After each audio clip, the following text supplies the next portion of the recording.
بس لو انك الله يسامحك لو انك كنت مصاصة ليش غاد مش شو بتدور؟ اخذت الهدنه يعني؟ اخذت الافق لان اولاد الروضه مش مقصرين. والله شو بعرفنا نرتاح؟ شو بعرفنا يعني ضياء كمل هيك.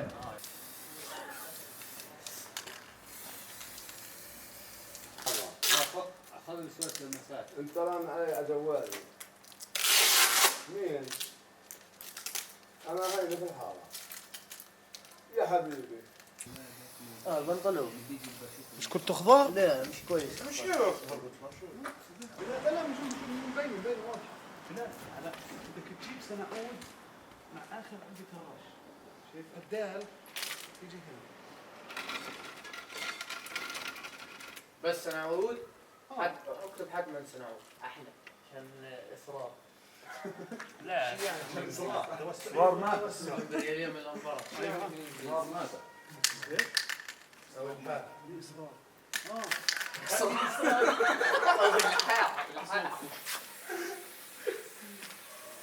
خليه مني مالك الله بصحتك.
أنا سنة 1968 كنت نشط سري، فالصبح يمكن نازل على المدرسة بعتقد، ولا يوم كان عطلة والله ماني ذاكر. المهم أنا نازل ففي حيطة أمامي شعارات مليان حيطة السندكة. السندكة، المنطقة خلينا نقول المركزية في تجمع الناس في المخيم مليان شعارات. السندكة البيت اللي بوزعوا فيه شو اسمه تموين للمخيم اللي وكالة الغوث. كان منطقة تجمع هناك كثير الناس لقيت الحيطان مليانة شعارات، والشعارات زي عاشت منظمة التحرير الفلسطينية، نعم للنضال الفلسطيني، عاش جمال عبد الناصر. هاي الشعارات اللي أنا بتذكرها حاليا. كان الخط جميل عريض واللون أحمر بني، بتذكره مليح.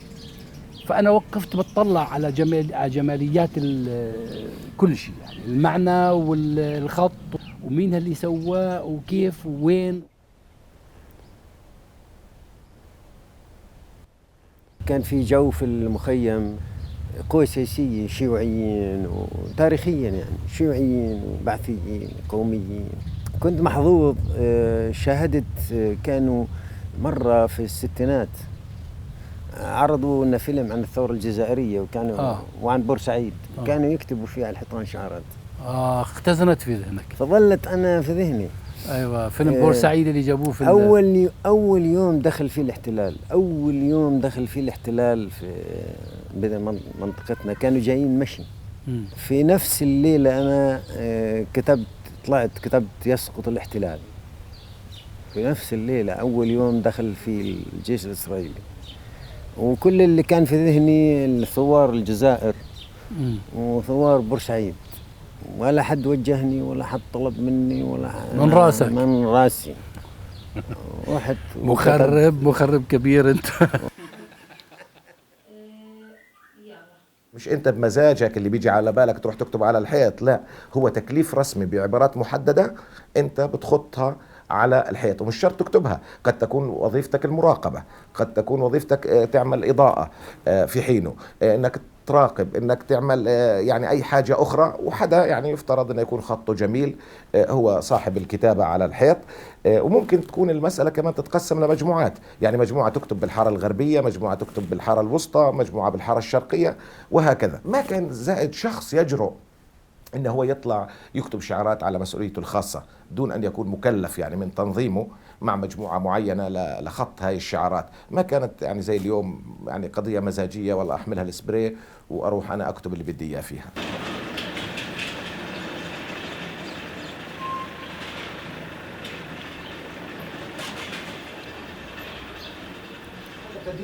هذا المخيم في هذه الصورة الخمسينيات. بالخمسينات، هاي ما قبل هذه 54 55 بالضبط. هاي الصورة 55 قبل الكتابات. لاحظي ان دور الوكالة مش مبنية، ساعة مخيم، كان مخيم. هذا خيم. المخيم الأول، هذه الصورة في 54 فما كانش في الأمكنة اللي كان يكتب عليها. كان لك السندكة، بس في جنب السندكة كان صار في مجمع حواصل ودير دكاكين كان بخربش عليها بيوت. الكتابة على الجدران تسع نطاقها أواخر السبعينات، وسادت فيها الفوضى، يعني كنت تجد فيها الصواب وكنت تجد فيها الخطأ، يعني فوضى عارمة. واستمرت هذه لحد ما اجت الانتفاضة. لما اجت الانتفاضة صار في تحسين على أداء معظم الشعارات، ارتبطت بمهمات في بداية الانتفاضة. كان للشعارات جمالية معينة، صورة معينة تنتظرها الناس ومضمون، وصارت تحدد مهمات للناس. مثلا لما بدك تدعي لإضراب، بدك تدعي لها كذا، أيضا عن طريق شعار أسرع من المنشور وأسرع من أي كلام ثاني. كانت هذه وسيلة اتصال سريعة، لكن طبعا ما طولت. يعني من نهايات العام الأول بدأنا نشهد حالة الفوضى من أول جديد للأسف، لأنها بطل لها غرض، بطل لها هدف، بطل لها مضمون، والناس عندها ميل للتوحد، وما كانش تعكس روح الوحدة الشعارات، بالعكس. وما كانش بطلت تعكس الروح الوطنية وروح الوحدة الوطنية، صارت تعكس روح فئوية، روح حزبية، دعاية للأشخاص.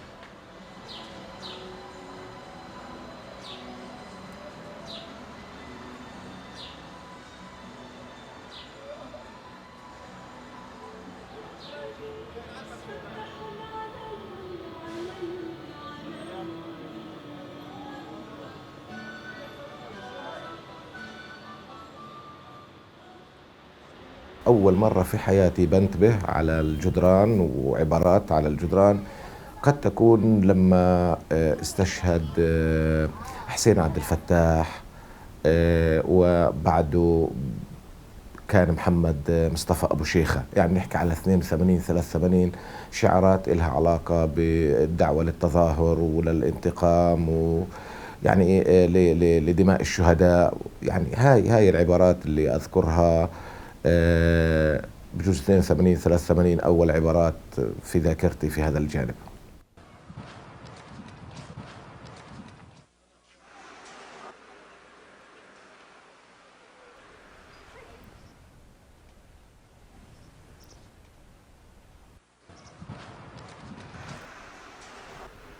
السبراي أو الرش على الحيطان، شو اللون؟ كان له معنى، مجرد اللون واضح تماما. أي كتابة على الجدران باللون الأسود هي لفتح، أي كتابة على الجدران مثلا بالأحمر إما للجبهة الشعبية وإما للحزب.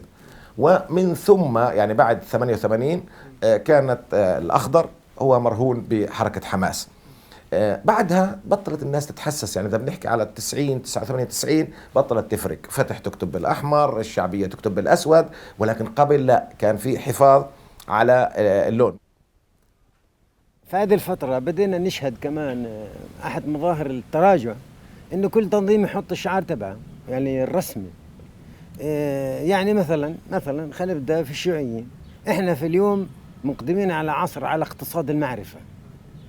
يعني على تطور مذهل في التكنولوجيا، وعلى في مخاطر الاستغناء عن وتغير هائل ومهول في الطبقة العاملة وفي دور الفلاحين وفي كل بنية المجتمع، وما زالوا والمكن سيطرت على كل الدنيا والتكنولوجيا، وما زالوا شويين حاطين له الشعار المنجل وهالشكوش في نصه. الجبهة الشعبية هالسهم بكو زمان عندهم شعار في 68 لازم نحرر الأردن عشان نقدر تتحرر فلسطين. بدون تحرير الأردن بدون تغيير النظام في الأردن تتغيرش فلسطين. وجاي هالسهم وباعج فلسطين من النص باعتها يعني وهكذا يعني وفتح راحت يعني على أوسلو وعلى مدريد، والمفاوضات هي الطريق الاستراتيجي الوحيد للتحرير، وما زالوا حاطين هالبندقيتين في الشعار وكيف كل شيء تغير وهم قاعدين زي ما هم. كل شيء تغير والعالم كله تغير بس احنا تغيرنا، وما زالت الشعارات والصور زي ما هي.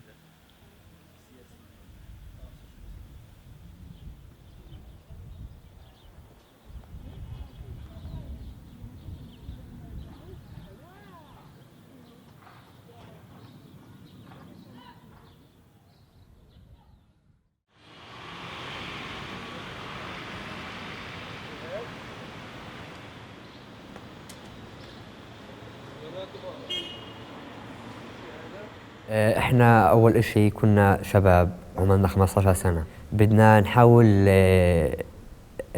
نجذب السياح اللي بيجوا عن طريق المؤسسات، بس بدون ما احنا نحكي، لان احنا كانت لغتنا شوي مش كل هالكد يعني، فاحنا كنا نحاول نحن بدنا نحكي لهم عن طريق الجايد السياحي اللي بيكون هو يحكي للاجانب ونوضح لهم الصورة هاي. فهي كانت بس الفكرة الوحيدة اللي هي الرسم. أول شيء إحنا فكرنا إن إحنا نعمل خط، وإحنا تقريباً شبه عملناه، خط سياحي يمشوا منا كل المؤسسات اللي في المخيم، وإحنا اللي رسمناه، إحنا نبادر فيه، وإحنا نجبر هاي المؤسسات كلها تحكي إيش إحنا بدنا. إحنا كنا نستخدم بوية حديد، إن هاي هي الوحيدة اللي ممكن هي تستخدم على حيطان المخيم، لأن في كثير مطر بنزل واحتمال رسمة تسيح تذوب مع المطر. فإحنا كنا غالبية الوقت ندفع حق البوية منا إحنا، أو مرات إنه على المحلات من كلهم بدنا تبرع في هيك وكانوا يعطونا. بس هيك عيني شايفها مرسومة كده. إحنا كنا نرسم في الليل لأن إحنا ما كناش حابين نبين يعني للناس. في كثير رسمات من المخيم، نصها بجوز بتنتمي لفصائل، نصها بجوز تنتمي لمنظمات أو مؤسسات، بس إحنا كل رسماتنا ما كانش عليهم ولا توقيع، وإحنا رسمات اللي بنرسمها هي كانت صوت المخيم.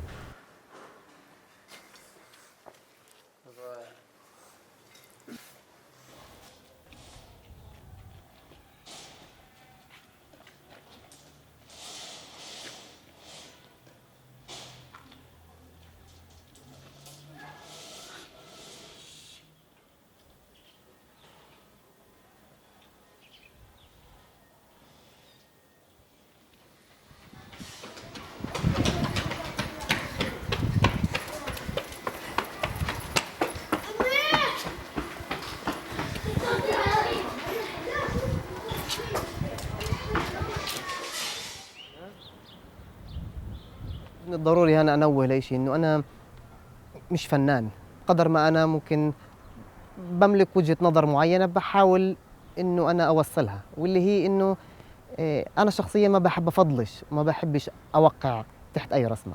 يعني من تجربة عملناها بالمخيم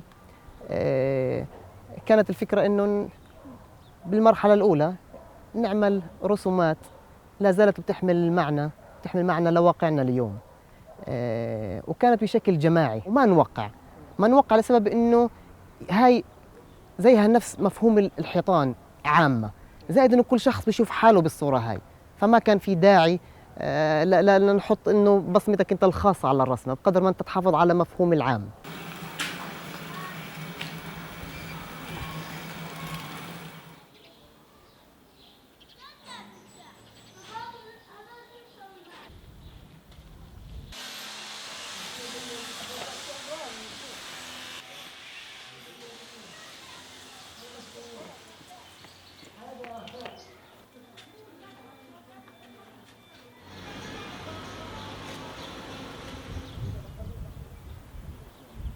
أول مرة كتبت فيها هي كانت لما استشهد صديق إلنا اسمه كفاح.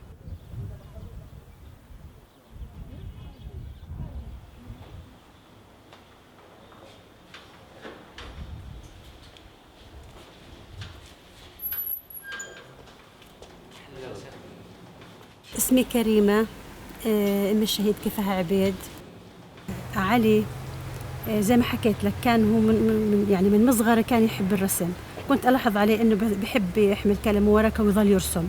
طبعا هو لما استشهد رحمة كفاح كان عمر علي 3 سنين، وكان متعلق فيه كثير بشكل مش طبيعي، كان يحبه لكفاح، وكفاح كان يحب برضه كمان علي. نمت الفكرة معاه، كان يظل يرسم. لما شاف صورة رحمة أخوه الشهيد كفاح على الجدار يتطلع في الصورة ويتأمل فيها. طبعا هو مش فاهم إشي، بس حس إنه في إشي. أول ما بلش يرسم، يعني نتذكرها منيح، كان بلش يرسم، حط صورة رحمة كفاح قدامه وبلش يرسم في كفاح، ورسمها وأتقنها في الرسم. إحنا طبعا يعني انبسطنا عليه كثير وشجعناه.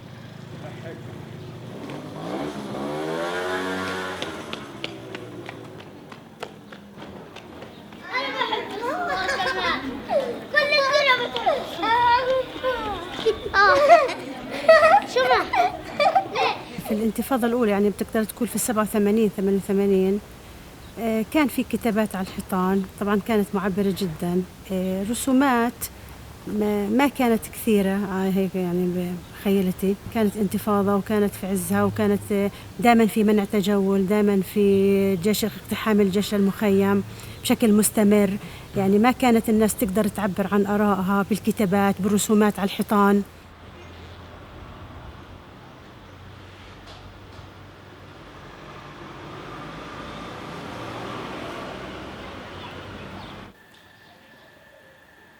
في رسومات على الحيطان، بتكون في صور للشهداء، بوسترات للشهداء. مثلا أنا بكون مركب من الشارع مثلا بطريقي، مثلا بشوف صورة شهيد مثلا على سبيل المثال مالك شاهين، أو مثلا كفاح عبيد، أو كثير في شباب طبعا استشهدت في المخيم.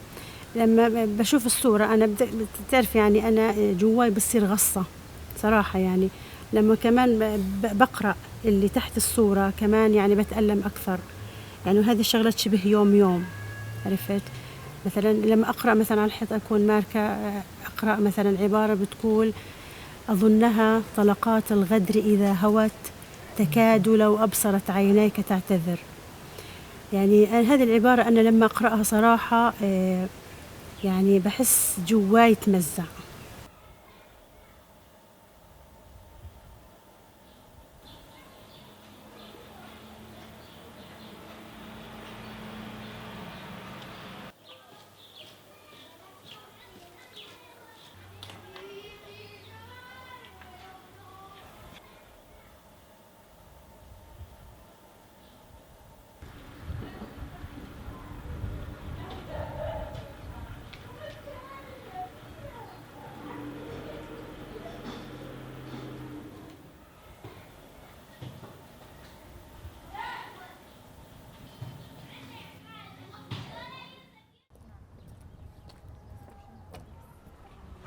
معظم الرسمات في المخيم اللي بنركز عليها صور الشهداء، لأن الشهيد قدم كثير للوطن وضحى في حياته لا لفصيل هو بينتمي إلى أو لا أي شيء بيتعلق في انتماءاته الداخلية، بس هو في النهاية قدم روحه للوطن. وإحنا من هون بيجي دورنا إن إحنا يعني الصورة يعني إشي بسيط، أقل إشي بنقدر نعمله مثلا للشهيد، لأن الشهيد يظل في الذاكرة، الناس تظلها تعرفه. بكرة إذا أجا ولد صغير بيعرفش هذا الشهيد مين، فعين بتصفي مشكلة، التاريخ بروح.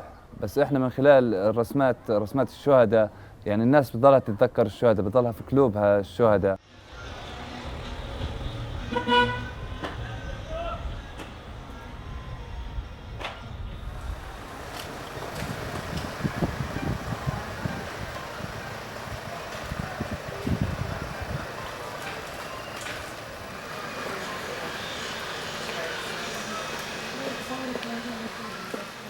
لما اعتقلت بتهمة ان انا في الحركة الوطنية، طبعا انا ما اعترفتش ان انا في الحركه الوطنيه. حكوا لي كتبت على الحيطان، كتبت على الحيطان، فحاكموني بتهمه التحريض. يعني هي احنا كنا ننظر لها كمهمات كفاحيه، كوسائل كفاحيه، وانا واحد من الناس اللي اعتدي علي في السجن بسبب هذه الشعارات.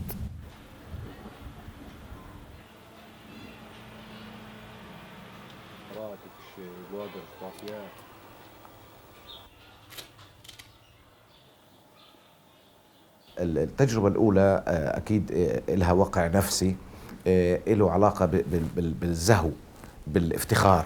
يعني أنت لما تكتب هذا الشعار لأول مرة في حياتك أو تشارك فيه، ثاني يوم تمشي بالشوارع بتطلع على الشعار وعلى الجدران انك انت كتبت هذا الشعار، فاكيد كان بيكون عندك شعور بخوف من البطولة والفدائية، انك انت طلعت بالليل وتلثمت وعرضت حالك لاطلاق النار وممكن للقتل، في حينه كان اي فرقة ممكن تصادفك كان ممكن يطلقوا عليك النار وتستشهد. وكثير في مواقع يعني كان حتى برا المخيم الدهيش كثير ناس استشهدوا يعني اثناء كتابتهم على الجدران. مباشرة يحاول الجيش قبل ما يصحوا الناس يمسح، إذا اكتشف هاي الشعارات يمسحها، بحيث إنه يطبل على الدور ويطلع الناس من البيوت ويطلب منهم إنهم يمسحوا هاي الشعارات، إن كان عنده مواد للدهان أو إذا ما عنده مواد للدهان حتى كان بخليهم يخلطوا تراب بالمية ويمسحوا هاي الشعارات على الحيطان. يعني إحدى المرات الدنيا ليل وانت يعني ليل وملثم وملبك ومرتبك وخوف وجيش وكذا، فكان البخاخ مش على الحيط على وجهي، فانا بخيت فطلعت البخه في عيني. وويلك انت لسه مش بس خايف من الجيش، انت خايف من اهلك، انت خايف من ابوك ومن امك ومن اخوك لان ما بيعرفوش، وبالتالي لو عرفوا كمان لان بدهم يمنعوك ممكن تكون لك كتله وتتبهدل في الدار لانك انت طلعت كتبت وممكن يعني تنعرف.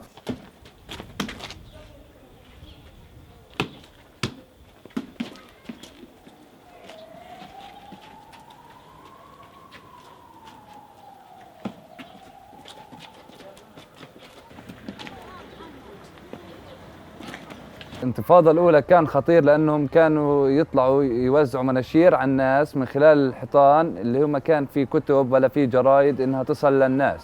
بس في الوقت الحالي خطير هو لسبب واحد، إن المخيم دائما بيدخلوا عليه الجيش كل ليلة وما في لهم وقت محدد. عشان هيك يعني إحنا بنستخدم الليل للرسم. الرسم في الليل يعني وخصوصا كمان على اساس انه بنستخدم البروجيكتور لتحديد الصور.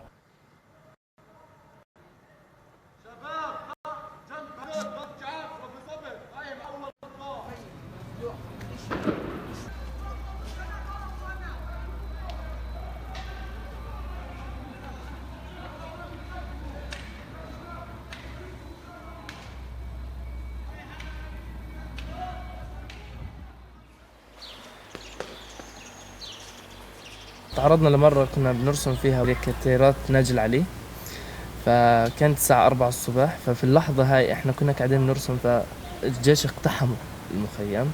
فهون انه بالنسبة للاحتلال الاسرائيلي انه احنا بنرسم على حيط وبنرسم لإشي سياسي ولا ناجي العلي، فهي جريمة بالنسبة لهم. فهون احنا يعني التعبير تبعنا هون ممكن نحن نأذى كثير منه، فاحنا هون حملنا اغراضنا بسرعة يعني وين ما بنقدر نروح نهرب هربنا يعني.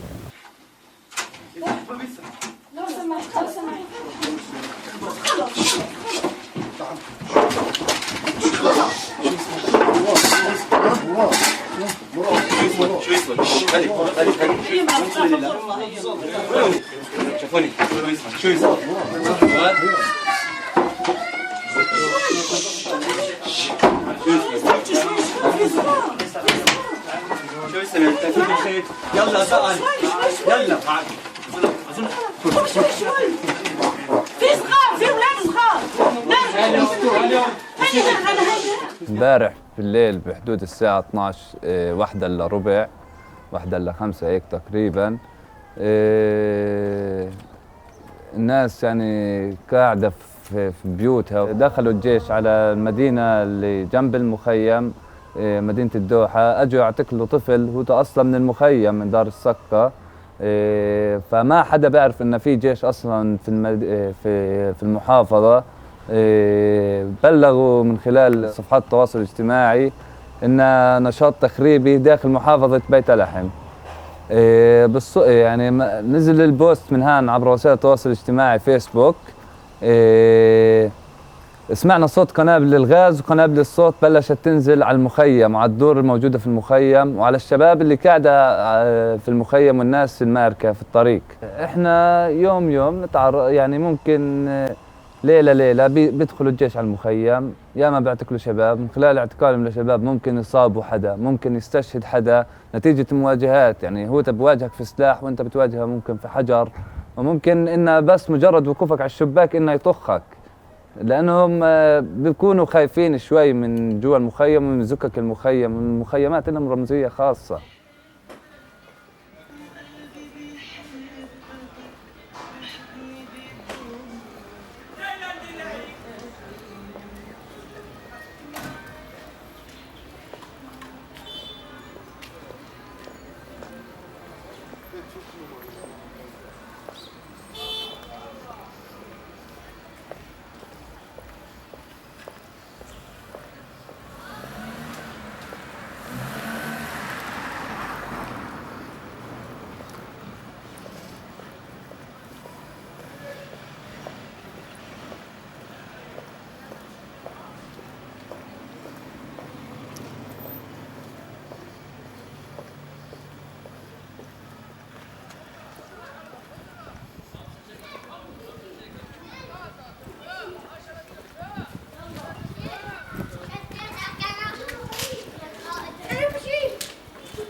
بلشنا نخلق ونغير كثير من المفاهيم ونستخدم تفاصيل كثيرة لنقدر نوصل لرسائل معينة، منها مثلا حيطان المخيم، منها مثلا الفنون بأشكالها، منها الكتابة، وهذا برضه شيء إيجابي. وهيك أنت بنقدر نحكي إنه المخيم زي ما حكينا مخيم هو فراغ وين تقدر تحلم فيه بدون قواعد، بدون جدران، بدون حدود معينة. وهذا الجميل ممكن بالمخيم، المخيم إنه مش خاص ولا هو عام. احنا نملك منازلنا لكن لا نملك الارض. اذا انت لا خاص ولا عام، وهنا فكره اجمل من هيك، ان المخيم هو مشاع، هي علاقات اجتماعيه بحكمها قانون المخيم. بالتاكيد هي تحت قوانين الفلسطينيه، لكن عندك انت خلال 68 سنه خلقت قانونك الخاص بالمخيم.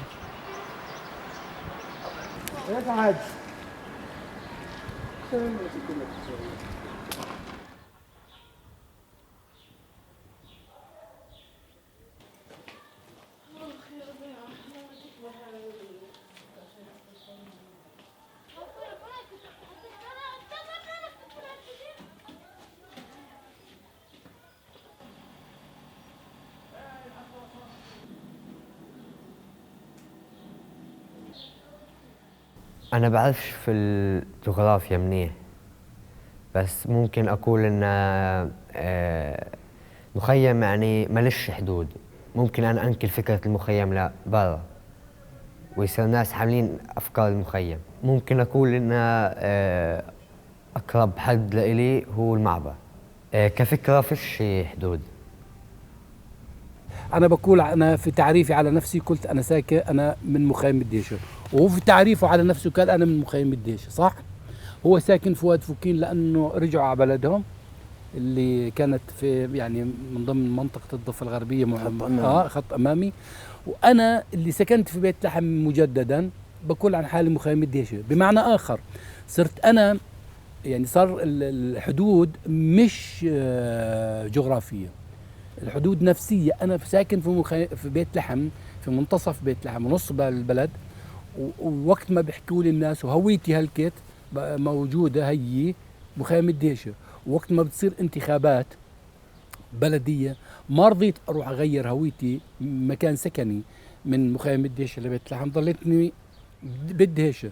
صدرت كتابين أنا، روايتين، وكتبت مكان سكني الدهيشة، لأنه أنا روحيا وفكريا ووطنيا وكل شيء مرتبط يعني الدهيشة حدودها مش حدود الخط الأزرق أو الأخضر، لا حدودها يعني لا يمكن معرفتها. فالقصة يعني العمق الروحي، هذا العمق الروحي والانتماء للمخيم هو اللي بيحدد حدوده، وحدوده سياسية وطنية مرتبطة بحق العودة والظلم الواقع على الناس.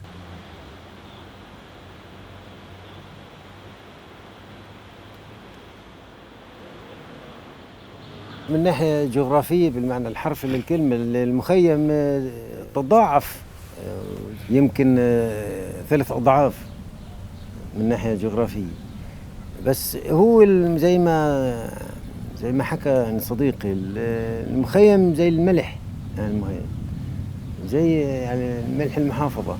يعني معظم الدوحة من الدهيشة، معظم بيت لحم يعني سكان مليانة بيت لحم، المناطق المحيطة كلها صار من الدهيشة، تسع المخيم كثير. يعني المخيم يعني مش حدود جغرافية. مخيم الدهيشة زي ما قال احنا نفسيا يعني مرتبطين في المخيم. المخيم هوية وذكريات وتاريخ، ظلم وحق وقهر وحق، يعني نضال، كفاح، موقف من الحياة يا محمد، موقف من الحياة. هو بالفعل هيك. يعني صعب تلاقي تعريف محدد للمخيم. المخيم هو كل هذول الأشياء.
وضع البلد مقلقزني، إشاعات مسيطرة، كله هواجس حرب وفتنة، كله بزهق كله محبط. أنا اللي زعيم زابلني، أنا عم صارع كل يوم، أنا غلا البلد. شو ما بنلاقي هلا شعارات أو أحرف أو رموز من فصائل، خلينا ناخذها.